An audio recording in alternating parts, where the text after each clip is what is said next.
सल्लल्लाहु अला हबीबिही मुहम्मदिन व आलिहि वसल्लम। सलाम हो सैयदना मोहम्मद मुस्तफ़ा सल्लल्लाहु अलैहि वसल्लम पर और आपकी आले पाक पर व्यूअर्स। वेलकम करता हूं आपको आपके अपने चैनल एग्रो कंसल्टेंट ज़िया में। दोस्तों, आज का प्रोग्राम धान के जितने भी काश्तकार दोस्त हैं उनके लिए इंतहाई अहम है, क्योंकि आज हम बात करेंगे कि धान के लिए हमारा लायामल क्या होगा। 1692 के बारे में, 1718 के बारे में आज बात करेंगे। 1847 ये इंडियन स्ट्रेन हैं, इंडियन वैराइटीज़ हैं जो पाकिस्तान में बड़ी पॉपुलर हो रही हैं, इसके बारे में बात करेंगे। सबसे पहले तो ये बात करेंगे कि 1692 हमारे मुल्क के लिए क्या एक मोहलिक हथियार तो नहीं है। 1692 के पूरे पाकिस्तान में चर्चे हो रहे हैं। 1692 के बारे में जहन में रखिएगा, ये आपकी धान की मईशत को तबाह भी कर सकता है। ये एक मोहलिक हथियार है। इसके बारे में जो खदशात पाए जा रहे हैं, जो अफवाहें मार्केट में आपको नज़र आ रही हैं, ये दुरुस्त है। इन अफवाहों को हल्का मत लें, ये आपकी मईशत को तबाह कर सकती हैं। बहुत ही नाअहल लोग हैं जिन्होंने 1692 के बारे में लोगों को गाइड किया, 1692 के बारे में वीडियो चढ़ा दी यूट्यूब चैनल पर और हमारे किसान कम्युनिटी को गुमराह कर दिया। आज की वीडियो में ये बताएंगे कि आप बच कैसे सकते हैं। दोस्तों, आप साल में 2 नहीं बल्कि 3 फसलें लें, धान की 3 फसलें लें, लेकिन अगर आपकी फसल को खरीदने वाला कोई नहीं होगा तो आप 4 फसलें भी ले लेंगे तो सर में मारेंगे उस धान की फसल को, जिसका खरीदार ही नहीं होगा, दुनिया में उसका खरीदार नहीं होगा। जब आपका धान एक्सपोर्ट नहीं होगा तो ऑटोमेटिकली आपकी मईशत तबाह हो जाएगी, बीमारियां खेत में फैल जाएंगी। बीमारियों की शिद्दत की वजह से आपकी धान की पूरी जो कहानी है वो सारी तबाह हो जाएगी। आप धान काश्त करने के काबिल ही नहीं रहेंगे।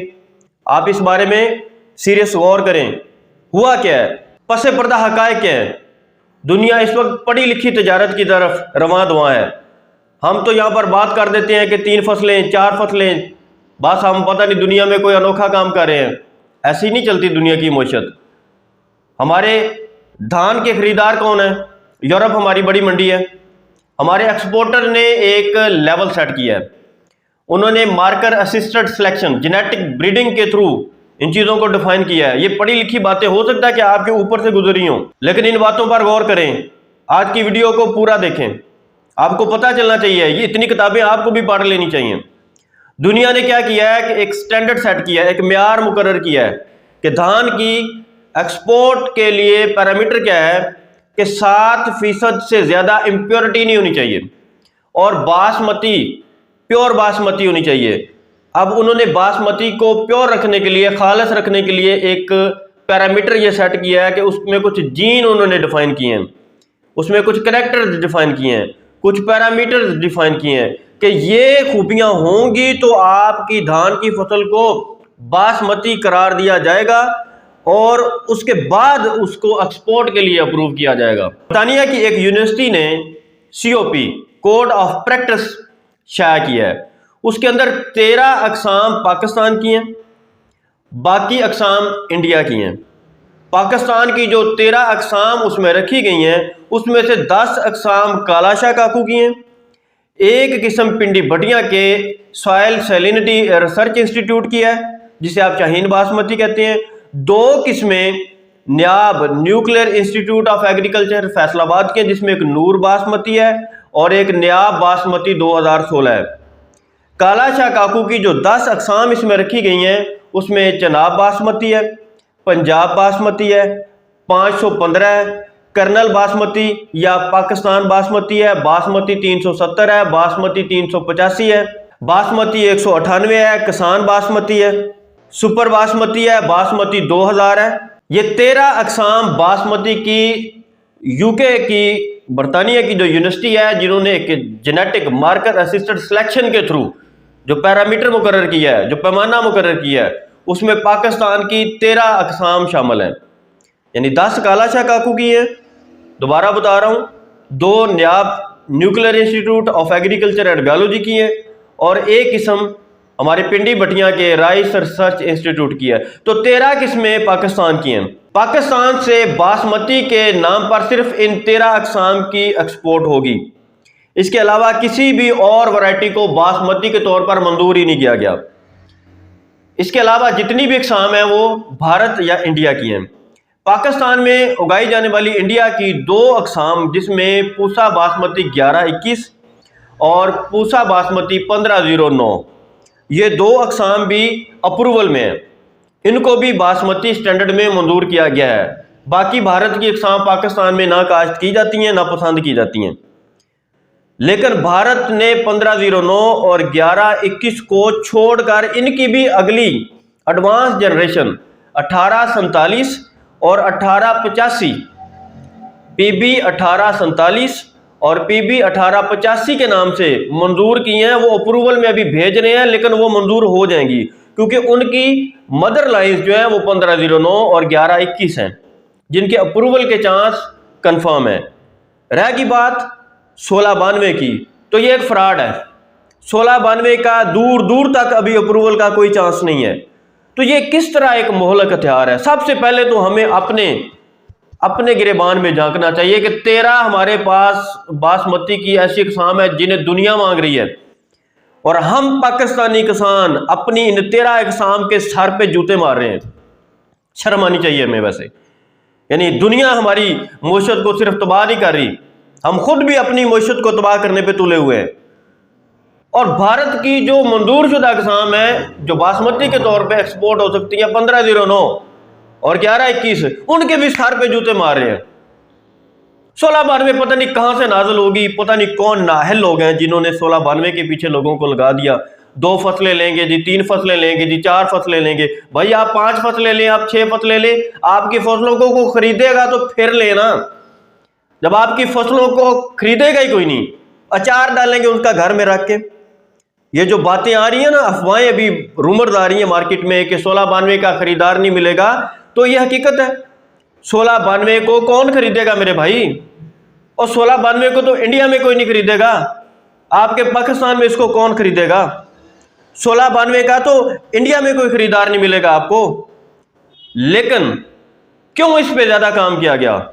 मैं समझता हूं कि इसके पीछे कोई बैरूनी एजेंडा जरूर शामिल है, और कुछ नाहल लोग उन्होंने चुने जो ज़राई माहिर नहीं थे, जो मार्केट असिस्टेड सिलेक्शन से वाकिफ ही नहीं थे, जिन्होंने कभी प्लांट ब्रीडिंग एंड जेनेटिक्स को पढ़ा ही नहीं था। उन नाअहल लोगों ने 1692 में धड़ाधड़ वीडियो तो बना दी। और खुदा के बंदो 1509 तो चलो एक्सपोर्ट हो जाएगी, इसकी तो मार्केट में डिमांड है। चलो 1847 इसकी एडवांस लाइन है जिसमें ब्लास्ट के लिए मुदाफत है, यानी राइस ब्लास्ट के लिए 1847 में मुदाफत है। चलो उसकी तो कोई खरीदारी कर लेगा। खुदा के बंदों अगर बात ही करनी थी तो 1847 की बात कर लेते, 1885 की बात कर लेते। चलो ये 1121 की एडवांस लाइन है, इसमें म्यूटेशन की गई है, ब्रीडिंग की गई है इसमें, और म्यूटेशन के जरिए इसमें राइस ब्लास्ट के लिए इसके अंदर कुव्वत मुदाफत पैदा की गई है। 1692 का तो दूर दूर तक कहीं कोई जिक्र ही नहीं है, ना एक्सपोर्ट में, ना प्रोडक्शन में, ना भारत में। यानी जिस लाइन या वैरायटी के बारे में भारत में कोई दिलचस्पी नहीं ले रहा, जिस लाइन का भारत में कोई खरीदार नहीं, जिस लाइन का पाकिस्तान में कोई खरीदार नहीं, जिस लाइन का पूरी दुनिया में कोई खरीदार नहीं, हमने उस लाइन को उठा के माथे पर रखा हुआ है। 1692 आपकी मईशत को तबाह करेगी ये लाइन। होगा क्या? पाकिस्तान की 13 जो मंजूर शुदा अक़साम है, जो 13 मंजूर शुदा अक़साम है जिनका मैंने अभी जिक्र किया है, जिसमें चनाब बासमती है, किसान बासमती है, 515 है, 370 है, 198 है, 2000 है, नूर बासमती है, नियाब 2016 है, सीधा नाम ले रहा हूं, शाहीन बासमती है। इनकी जब एक्सपोर्ट होगी तो आपका एक्सपोर्टर क्या करेगा? आपकी उगाई हुई 1692 को इसमें मिक्स करके बेचेगा। जब मिक्स करके बेचेगा आगे से ऑर्डर रिजेक्ट हो जाएंगे, वो जो बिकने वाला माल था वो भी आपके पाकिस्तान के मुंह पे मार दिया जाएगा, आपकी एक्सपोर्ट्स बंद हो जाएंगी, आप पे पाबंदी लग जाएगी, ठप्पा लग जाएगा, आपकी मईशत तबाह हो सकती है। तो मेरे दोस्तों थोड़ा सा ख्याल करें, जाग जाए। ये मत सोचें कि इसमें हुकूमत का कोई मुफाद है। हुकूमत नहीं चाहती कि आप 1692 काश्त ना करें, लेकिन 1692 का कोई खरीदार दूर दूर तक नहीं है। अपने दिमाग से काम लें, शऊर से काम लें, अपने मुल्क की मईशत को तबाह करने पे मत तुल जाए। ऐसा काम ना करें जिससे आपकी मईशत तबाह हो सकती है, आपकी एक्सपोर्ट पे पाबंदी लग सकती है। और भाई मेरे जब एक्सपोर्ट पे ही पाबंदी लग गई तो कौन खरीदेगा आपसे धान? फिर आपने 3 फसलें भी साल में ले ली तो किस काम की होंगी? सड़कों पे फेंकेंगे 1692 को, आप कोई खरीदार नहीं मिलेगा। 1692 आपकी इकॉनमी के लिए एक बड़ा थ्रेट है, एक गैर मंजूर शुदा किस्म को, जो कि कोड ऑफ प्रैक्टिस में नहीं है, आपने अपना लिया और बगैर किसी वजह के, ना इसके अंदर कोई ऐसी कुव्वत मुदाफत है कि ये बीमारियों के लिए कुव्वत मुदाफत रखती है, ना इसके अंदर कोई ऐसा कैलिबर है कि ये दुनिया में एक्सपोर्ट के लिए कोई बहुत मनचाही या पसंदीदा किस्म है, ऐसा भी कुछ। भारत के अंदर जिस वैरायटी को जूते पड़ रहे हैं, इंडिया के अंदर जिस वैरायटी को जूते पड़ रहे हैं, कोई इसको लगाना पसंद नहीं कर रहा और आपने इसको माथे पे रखा हुआ है सजाकर। यह बड़ी अफसोसनाक बात है। तो दोस्तों, आज का प्रोग्राम खुसूसी तौर पर मैंने आप दोस्तों के लिए ये नशर कर रहा हूं। हुकूमत अभी कोई पाबंदियां लगाए या ना लगाए, अभी अफवाहें हैं कि इसको हुकूमत खरीदेगी नहीं, इसकी नर्सरी को तबाह कर दिया जाएगा, इसका खरीदार कोई नहीं होगा। भाई हुकूमत क्या करे? माना कि ये भी अफवाहें हैं, लेकिन याद रखिएगा आने वाले दौर में ऐसा होगा। 1692 ने इतना बड़ा थ्रेट पैदा कर दिया हमारी इकॉनमी में कि हुकूमत मजबूर हो जाएगी इसकी नर्सरियों को तबाह करने के लिए, हुकूमत मजबूर हो जाएगी इसको खरीदने पर पाबंदी लगाने के लिए, क्योंकि ये हमारी एक्सपोर्ट को तबाह कर देगी। और यार खुदा के बंदो, आ जाकर हमारी थोड़ी बहुत ज़रूरी एक्सपोर्ट है ज़रात की, उसमें धान हम एक्सपोर्ट करते हैं और 13 मंजूर शुदा अक़साम हमारी दुनिया हमारी 13 अक़साम को माथे पे सजा रही है और हम अपनी 13 अक़साम को जूते की नोक पे रख रहे हैं। ये शर्म की बात है यार, हमारे लिए शर्म की बात है। कितने हम बदबख्त लोग हैं कि हमारी 13 मंजूर शुदा अक़साम को दुनिया कह रही है कि यार पैदा करो, हम आपसे खरीदते हैं और हमने उस किस्म को चूज कर लिया। मैं समझता हूं ये बदबख्ती है। ये उशर ना देने वालों के ऊपर एक और अल्लाह ताला ने अज़ाब मुसल्लत कर दिया है कि शऊर के दरवाजे ही बंद कर दिए अल्लाह ताला ने हमारे। हम तो 1692 लगाएंगे, हम तो 1692 लगाएंगे। किस लिए लगाएंगे भाई? आपने 1692 को लगा के सड़कें बनानी है, आपने नालियां पक्की करनी है। और भाई इसको वो खरीदेगा तो फिर ही है ना, इसको तो भारत में कोई नहीं खरीद रहा, आप इसको कैसे लगा रहे हैं धड़ाधड़। और जिन लोगों ने वीडियोस बनाई हैं 1692 पे, जो इसका बीज फराम कर रहे हैं, मैं हकीकत में आपको बता रहा हूं उनमें कोई भी ज़राई माहिर नहीं है। मैं नाम नहीं लेना चाह रहा, उनसे पूछे जरा उनकी डिग्रियां किसकी हैं। उन्होंने तो मेरे ख्याल में मैट्रिक भी नहीं पास किया हुआ जिन लोगों ने इसकी वीडियोस बना दी हैं। ऐसे नाअहल लोग हैं, मेरा दिल कर रहा है कि इन लोगों के चैनल्स को आपको अनसब्सक्राइब कर देना चाहिए। ये तो आपकी इकोनॉमी को तबाह करने, आपके बच्चों को मुस्तकबिल को तबाह करने पर तुले हुए हैं। अपना बीज बेचने के लिए महंगे दामों दुगने तिगने रेट पे बेचने के लिए ये आपको 1692 लकीर के पीछे लगाया हुआ है, ट्रक की बत्ती के पीछे लगाया हुआ है। 1692 को कोई नहीं खरीदेगा क्योंकि दुनिया में इसकी भी कोई डिमांड नहीं है। हो सकता है कि आने वाले 5 साल में 4 साल में ये मंजूर भी हो जाए। जब हो जाएगी तो आप इसको काश्त कर लीजिएगा, लेकिन अभी तो दूर दूर तक इसका कोई चांस नहीं है अप्रूवल का। अभी तो दूर दूर तक इसका कोई चांस नहीं है। 2 3 4 साल तक इसको कोई अप्रूवल नहीं मिलने वाला। आप इसको क्यों लगा रहे हैं, क्यों ले रहे हैं डबल पैदावार? यार आप 1509 लगा लें अगर ज्यादा ही परेशानी है। चलिए आप 1509 नहीं लगाना चाह रहे, आप 1847 लगा लें। 1847 लगा लें। अगर आपने इंडिया ही की कोई वैरायटी लगानी है तो 1847 लगा लें। और दोस्तों कुछ होश के नाहल लें, ये जो 1509 और 1121 है, ये ब्लड भी हमारे पाकिस्तान का ही था, लेकिन इंडिया ने पेटेंट करवा लिया इसको। ये हमारे अदारों की नाहलियां थी कि हमारा ब्लड जो था वो पेटेंट करवा लिया इंडिया ने। अब तो इंडिया ने पेटेंट करवा लिया है, अब तो उनकी बन गई हैं। अब हम जितनी मर्जी किताबें और डिग्रियां खोल के रख लें, अब 1509 को हम ये नहीं कह सकते ये पाकिस्तान की वैरायटी है। इंडिया ने इसको पेटेंट करवा लिया हुआ है। 1121 को भी इंडिया ने पेटेंट करवा लिया हुआ है। अब हम इनको इंडिया की वैरायटी के तौर पर ही चले लगा लें, लेकिन चले इनको को खरीदने वाला तो है ना। आने वाले दौर में 1847 को खरीदने वाला को मिल जाएगा आपको। वो 1509 की एडवांस लाइन है, उसके अंदर बीमारियों के खिलाफ, बबके और ब्लास्ट के खिलाफ कुव्वत मुदाफत है। 1885 लगाए यार आप, वो 1121 की एडवांस लाइन है म्यूटेशन ब्रीडिंग के बाद। चले उसको भी खरीदने वाला को मिल जाएगा। 1692 को दूर दूर तक खरीदने वाला कोई नहीं मिलेगा। मैंने आज का ये प्रोग्राम ईद के दिन हंगामी तौर पर आप दोस्तों के लिए नशर किया है ताकि आप दोस्तों को थोड़ा शऊर दिया जाए। मेरे दोस्तों, अब पढ़ी लिखी तजारत होगी। अब दुनिया तजारत में भी पढ़े लिखे टूल इस्तेमाल कर रही है। अब ये नहीं होगा कि हम वो ईंटें और वो रोड़े डाल के जिस तरह एक्सपोर्ट करते होते थे, अब इस तरह की इम्प्योरिटीज नहीं चेक की जाएंगी। ये नहीं देखा जाएगा कि आपके थैले में रोड़े और ईंटें कितनी हैं। ये नहीं देखा जाएगा कि आपने धान के अंदर मिट्टी कितनी डाली है। अब ये देखा जाएगा कि इसके अंदर जो चावल है क्या ये बासमती है कि नहीं है। उसका बकायदा डीएनए एनालिसिस, नहीं जिस तरह कहते हैं हमने डीएनए टेस्ट करवाया, अब चावल का डीएनए टेस्ट हुआ करेगा। चले ये आसान बात होगी आपको समझने के लिए। अब चावल का डीएनए टेस्ट हुआ करेगा, अगर उसके अंदर पाकिस्तान की 13 मंजूरशुदा अक़साम और इंडिया की 24 मंजूरशुदा अक़साम, वैसे तो इंडिया की 31 लाइनें मंजूर हुई थी, लेकिन उनमें से भी 5 लाइनों पे पाबंदी लगा दी गई है। 2017 में जो उनकी लाइन मंजूर की गई थी रिवाइज शेड्यूल में, उसमें भी इंडिया की 5 लाइनों पे पाबंदी लग चुकी है। अल्हम्दुलिल्लाह पाकिस्तान के भी किसी लाइन पे पाबंदी नहीं लगी, यानी मंजूर किए हुए लेवल को भी उन्होंने छोड़ दिया। तो 1692 का तो दूर दूर तक कोई चैप्टर ही नहीं नजर आ रहा। डीएनए टेस्ट इसका क्या होगा? ये तो हिजड़ा भी नहीं है, वो भी नहीं है, ये तो कोई और ही चीज है, ये बासमती का कोई चैप्टर नहीं है। अब डीएनए टेस्ट हुआ करेगा, फिर एक्सपोर्ट होगी।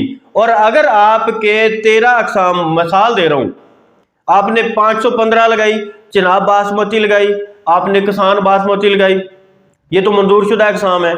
अगर इनके अंदर 1692 मिक्स हो गया और उसकी इंप्योरिटी 7% से ज्यादा हो गई, आपके एक्सपोर्ट पे पाबंदी। आपका 515 भी कोई नहीं खरीदेगा, आपका किसान बासमती भी कोई नहीं खरीदेगा, आपका शाहीन बासमती भी कोई नहीं खरीदेगा। ये 1692 आपकी मईशत को इस तरह तबाह करेगी, यानी आपकी असल वो जो चीज जो दुनिया खरीदना चाहती है वो भी कोई नहीं खरीदेगा अगर उसमें 1692 की मिलावट हुई। इसलिए ये अफवाहें फैल रही हैं कि हुकूमत 1692 पे पाबंदी लगा देगी, और हुकूमत को बिला ताखीर पाबंदी लगा देनी चाहिए इस पे। 1692 की प्रोडक्शन पे, इसकी खरीदारी पे, इसकी नर्सरी उगाने पे हुकूमत को हंगामी तौर पे पाबंदी लगानी चाहिए, और हुकूमत को तमाम वो चैनल भी बंद कर देने चाहिए, वो लोगों पे भी पाबंदी लगा देनी चाहिए जो 1692 को प्रमोट कर रहे हैं, ऐसे नाहल लोगों को ने। क्योंकि लोग इनकी बातों पे एतबार कर बैठते हैं, लोग सुनते हैं कि ये कोई इनोवेशन लेके आ रहे हैं, कुछ जिद्दत लेके आ रहे हैं। ऐसा कुछ नहीं है मेरे दोस्तों, बड़े दुखे हुए दिल के साथ ये बातें आपके साथ शेयर कर रहा हूं। मैं प्लांट ब्रीडिंग एंड जेनेटिक्स का स्टूडेंट हूं, मेरा शुबा प्लांट ब्रीडिंग एंड जेनेटिक्स है। मैं इस डीएनए टेस्टिंग के खेल को समझता हूं, इसलिए मैं आपके साथ ये बात कर रहा हूं। मैंने किसी यूट्यूब चैनल पे किसी भी प्लांट ब्रीडिंग एंड जेनेटिक्स के बंदे को नहीं देखा। आपको कोई भी इस तरह ये किताबें नहीं पढ़ाएगा। डीएनए टेस्ट होंगे अब धान के, फिर एक्सपोर्ट होगी। मैं प्लांट ब्रीडिंग एंड जेनेटिक्स का जिम्मेदारी के साथ बंदा ये बात कर रहा हूं। नाहल लोगों की बातों के पीछे मत लगे, अपना नुकसान मत करें, अपने बारे सोचें। आपके पाकिस्तान की मईशत तबाह हो सकती है, आपकी मईशत तबाह हो सकती है, आपकी पैदा की हुई फसल को कोई नहीं खरीदेगा। दोस्तों, अल्लाह ताला आपका हामी नासर हो, अल्लाह ताला आप पे फजल फरमाए। शऊर की दुनिया में आगे जाना है, शऊर की दुनिया में आगे जाना है। दुनिया जदीद तिजारत के म्यार सेट कर रही है, हमने जिद्दत के साथ आगे बढ़ना है, लेकिन ऐसी हमाकत नहीं करनी जो हमारी मईशत को तबाह कर दे, जो हमारे तिजारत को बंद कर दे। दोस्तों, क्यों अपने मुल्क की तिजारत को तबाह करने पे तोल गए हैं आप लोग? जब 1692 मंजूर हो जाएगी, 1692 को जब मंजूर कर लिया जाएगा बासमती के तौर पर, आप धड़ाधड़ लगाएं, लेकिन अभी तक दूर दूर तक इसका कोई चांस नहीं है। लिहाजा इसको कतन मत लगाएं, अपना पैसा भी मत जाया करें, अपने पाकिस्तान के साथ ना खेलें यार, अपने 2% के फायदे के लिए अपने मुल्क की मईशत को तबाह ना करें। मैं यही कहूंगा। 1509 से 1692 को प्रेफर आप कर रहे हैं, किस लिए कर रहे हैं प्रेफर? साल में 2 फसलें होती है, 5 मन बढ़ जाएंगे यार। अपने 5 मन बढ़ाने के लिए आपने ये धंधा खेल दिया। ये तो बहुत बड़ा जुआ है, ये तो बहुत बड़ा हराम का काम है इस वक्त, क्योंकि ये आपकी मईशत को तबाह कर सकता है। इससे बच जाए। पढ़े लिखे लोग भी इसके पीछे लग गए हैं, क्योंकि किसी पढ़े बंदे ने बात नहीं की। प्लांट ब्रीडिंग एंड जेनेटिक्स के किसी बंदे ने इस पर बात नहीं की। डीजी एग्रीकल्चर ने भी बाकायदा पोस्ट की कि 1692 को मत लगाएं, ये हमारी मईशत को तबाह कर सकता है। अभी खुलम खुला बातें करना भी वो शुरू हो जाएंगे, और मेरी डीजी एग्रीकल्चर से ये अपील है कि इस पाबंदी लगाई जाए, इस वैरायटी पे 1692 को बंद कर दिया जाए। इसके बारे में एक क्रैकडाउन होना चाहिए। जब तक ये अप्रूवल में नहीं जाती, हमारे किसान को बचाया जाए। यह ना हो कि हम अपनी एक्सपोर्ट को बंद करके बैठ जाए। पाकिस्तान जिंदाबाद, कायद आज़म पाइंदाबाद। शुक्रिया किसान, और मिन्नत है मेरे किसान आपकी, हाथ जोड़ रहा हूं, थोड़ा शऊर और होश से काम लें। शुक्रिया किसान, शुक्रिया पाकिस्तान, वस्सलाम।